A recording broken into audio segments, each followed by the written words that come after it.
অ্যালার্জির কারণে অনেকদিন ধরে ইলিশ মাছ চিংড়ি মাছ খাওয়া হয় না। তো প্রচুর পরিমাণে অ্যালার্জি তো নরমালি সবার কিছুদিন আগে হইছে, এখনও আছে মোটামুটি। আমার তেমন একটা এখন নেই, মোটামুটি সুস্থ আছি আমাদের ফ্যামিলির সবাই। তো যাই হোক, ইলিশ মাছ আমি এখানে 2টা ইলিশ মাছ নিয়ে নিয়েছি। একটার মধ্যে ছিল ডিম, আরেকটার মধ্যে ডিম ছিল না আর কি।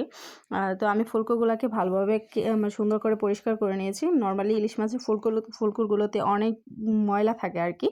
তো আমি ভালোভাবে পরিষ্কার করে নিয়েছি। এই দিক দিয়ে আমি বসিয়ে দিলাম, যেহেতু আমি ভুনা করব। তো প্রথমে আমি তেলের মধ্যে পেঁয়াজটা দিয়ে একটু ভেজে নিয়েছি, তারপর দিয়ে দিলাম আস্তে আস্তে সব ধরনের মশলা আর কি। প্রথমে আমি বাটা মশলাটা দিয়ে তারপরে একে একে গুঁড়া মশলাটা দিয়ে দিলাম, হলুদ, মরিচ, ধনিয়ার গুঁড়া, লবণও দিয়েছি, সাথে ফুলকোটা দিয়ে দিয়েছি, এতে করে ইলিশ মাছের গ্রানটা বের হবে মশলার সাথে।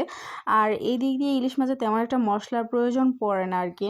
নর্মালি হালকা পাতলা মশলা দিয়ে রান্না করলেই স্বাদ লাগে বেশি, অল্প মশলার প্রয়োজন পড়ে না। ইলিশ মাছ আর চিংড়ি মাছ এই 2টা মাছের মধ্যে তেমন একটা মশলার প্রয়োজন পড়ে না আর কি, খেতেও স্বাদ লাগে। তো যাই হোক, এই দিক দিয়ে আমার মাছটা প্রায় মোটামুটি কাছে গেছে, পানিটাও শুকিয়ে গেছে, দেখতে পারতেছেন খুব সুন্দর একটা লুকও চলে আসছে। আসলে ক্যামেরাতে কীরকম বোঝা যাচ্ছে মানে, কিন্তু বাস্তবে আরও সুন্দর বোঝা যাচ্ছে আর কি কালারটা। তো যাই হোক, অন্য দিক দিয়ে আমি অল্প পরিমাণে লোটে শুটকি বোনা করব। এগুলো আমি ফ্রিজ খুলতেই অল্প পরিমাণে পাইছি, অনেক দিনই ছিল অল্প, আমার তেমন একটা মনে ছিল না আর কি।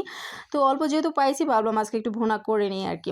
নর্মালি লোটে শুটকি মাছ এমনিই আমার বেশি ভালো লাগে, ভুনাটা আর কি বিশেষ করে।